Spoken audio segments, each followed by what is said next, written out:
15 Maddening Japanese Etiquettes. Do you dream of visiting the land of the rising sun? It is known for its high-speed trains, vibrant cherry blossoms and kimonos, delectable sushi, and strict etiquette. Even the most mundane activities in Japan are performed with a ceremony and a set of rules. From money envelopes to bowing degrees, we've compiled a list of mind-blowing Japanese etiquettes that violating them would greatly insult your Japanese friends or colleagues, so make sure you pay attention. Counting down from number 15. Giving out and receiving business cards. Have you ever given someone a meishi? Relax, there's nothing offensive or bad about it. In Japanese, it's referred to as a business card. It sounds pretty simple. You just say, "It was nice meeting you," as you hand it out. But not in Japan though. It's a whole ritual to exchange business cards there. Here's how it's done. Make sure the front side of your card is facing the other person and offer it with both hands. Hold the card lower than your partner if your rank is lower than theirs. If you are the one to receive a meishi, look at it for a few moments, then place it in a card holder. Remember to bow when you're done. It'll be a nightmare if you don't have a card holder. You can't just stuff business cards into your pockets. Number 14. Honorifics. In Japan, addressing people by their first names is not enough. The respectful title "san" is just the tip of the iceberg, as our standard Miss and Mr. last names would not suffice. For addressing or referring to various persons, here are more appropriate suffixes. Kun.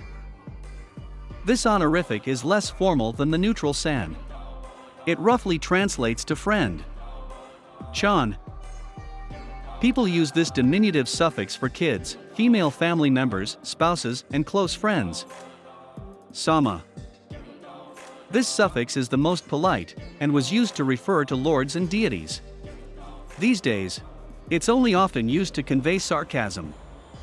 Senpai is an honorific used to address senior colleagues or classmates, while kohai is the opposite of senpai.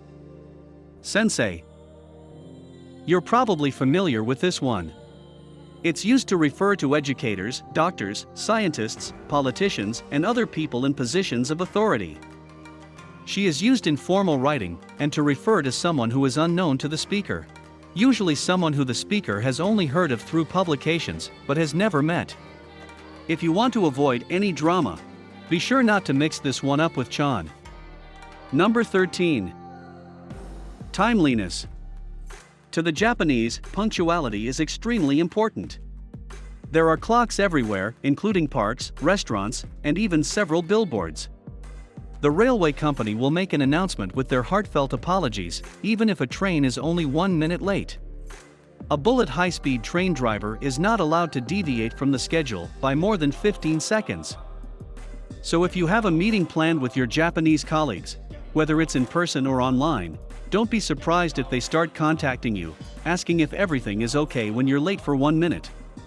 Imagine how torturous it must be for a Japanese person, living in Italy, for example, where life is more relaxed and a few minutes can turn into several hours. Number 12. Riding an elevator. Even here, it turns out, there are certain unwritten but well-defined rules. If you're the first person to reach an empty elevator, you are now the elevator captain, and you should position yourself near the control panel. You'll need to keep the elevator door open until everyone has boarded. You'll have to repeat this for each floor where the elevator stops. You must also be the last to leave, and do all these in a timely manner. So if you'd ever visit Japan as a tourist, don't be the first person to enter an elevator, unless you're desperate to be the captain. The job is unpaid though, and you won't even get a cool captain uniform. Number 11. Praising people. Assume you work for or with a Japanese corporation, and one of your co-workers has accomplished something exceptional. His or her inputs have benefited the organization in making millions of dollars, or maybe he or she worked non-stop to complete the urgent project and meet the deadline. Would you praise this colleague in front of everyone? Go and hit that like button if so. However, the person you're praising may actually feel humiliated. The Japanese believe that a single arrow could be easily broken, but not 10 in a bundle. In other words, they believe group solidarity is much more essential than individual achievement. So if you want to compliment someone, tell them their team, not just himself, did a fantastic job. Number 10. Riding subways. There are some strict guidelines that the Japanese are meant to observe on the subway. Talking on the phone is prohibited, and staring at someone is considered impolite. Even if they can barely stand, it is not customary to give up your seat for an elderly person. There are designated seats for them, as well as disabled people and pregnant women, labeled with a sign. If you don't fall into one of those categories, you shouldn't take those seats. Number 9. Touching. Looking people in the eyes is considered impolite in Japan, let alone touching them. Since Japan is a small country, every Japanese individual respects the privacy of others, so avoid touching people when you go there. If you kiss in public, you'll probably get a bunch of angry looks. It was even considered a breach of public order before 1945. Number 8. Cleanliness. Punctuality and cleanliness are a must for the Japanese. White gloves are worn by taxi drivers, people wear face masks to protect themselves from germs, and mouthwash fountains can be found in public areas to keep your breath fresh. Each restaurant also has moist towels to keep your hands clean, without touching any taps. You should remember to take your shoes off when entering a Japanese home as well. You'll be given slippers and an extra pair for you to put on before going to the restroom. You'll remove them once you return to your seat. Keep in mind that when you see a tatami, which is similar to a mat, do not step on it with slippers. It can only be stepped on with socks or bare feet. Number 7. Eating outside. In Japan, there is a wide range of delectable foods to enjoy, from bento boxes, ramen, and other delicacies at the yatai stalls. But keep in mind that you can't bring your own food or drinks to the stall, which is understandable. You also can't stay at your table for too long, because there may be other people waiting. Yes, it is considered impolite to remain in one place for too long while enjoying your meal or life in general. On a busy day, there is a fair chance that someone will need your seat. Furthermore, there are several public open areas where eating and drinking are completely prohibited. Eating while walking is also uncommon because of ikai ichi dausa, which translates to one thing at a time. But if you insist on eating while walking, make sure to hold on to your trash until you find a garbage bin.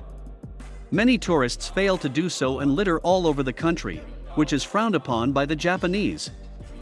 Number 6. Money.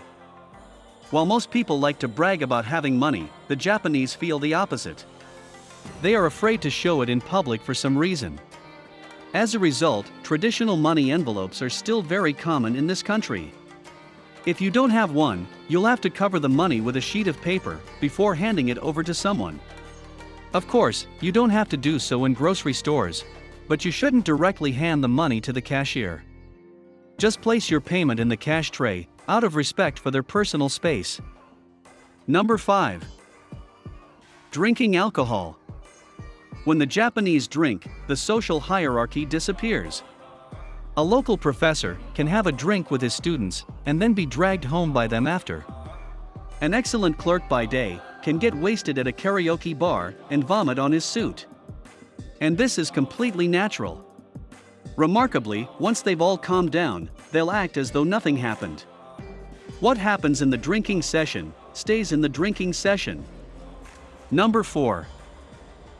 Proper sitting position.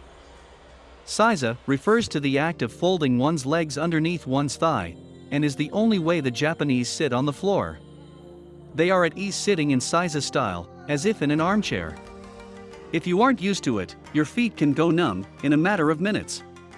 If you are a tourist or a senior and stretch your legs out, you will almost definitely get away with it and no one will react. But a Japanese, on the other hand, will never sit in that manner. Number 3.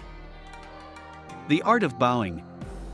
Bowing is very significant in this country, that children learn it at a young age. There are several styles of bowing. standing, sitting, and female and male variations.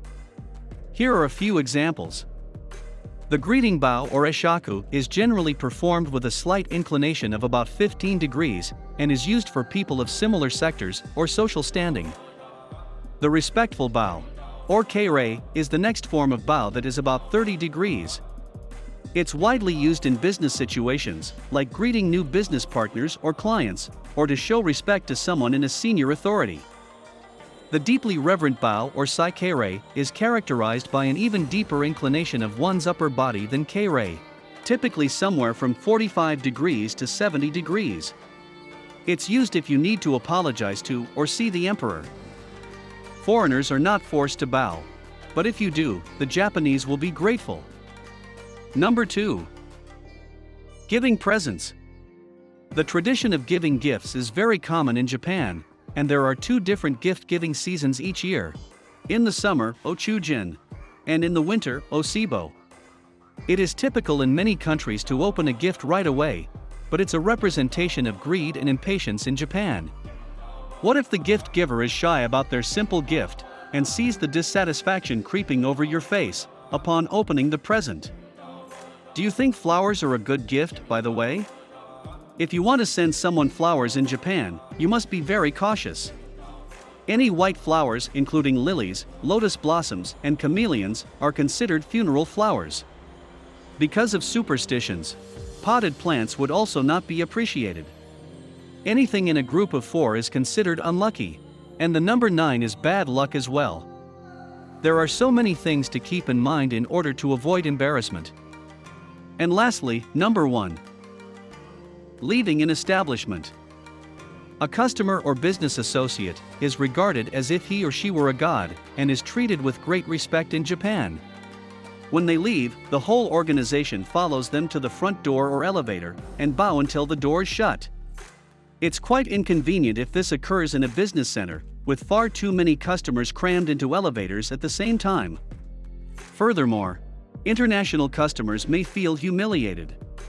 The new generation of Japanese considers this to be a little excessive, and they often disregard the ritual. In the coming generations, who knows what will happen to conventional Japanese etiquette? Do you know any additional Japanese etiquettes that weren't on this list? Feel free to let us know in the comments section. Don't forget to share this video with your friends, with whom you might end up visiting Japan. Click subscribe too, so you don't miss out on more of our fun videos.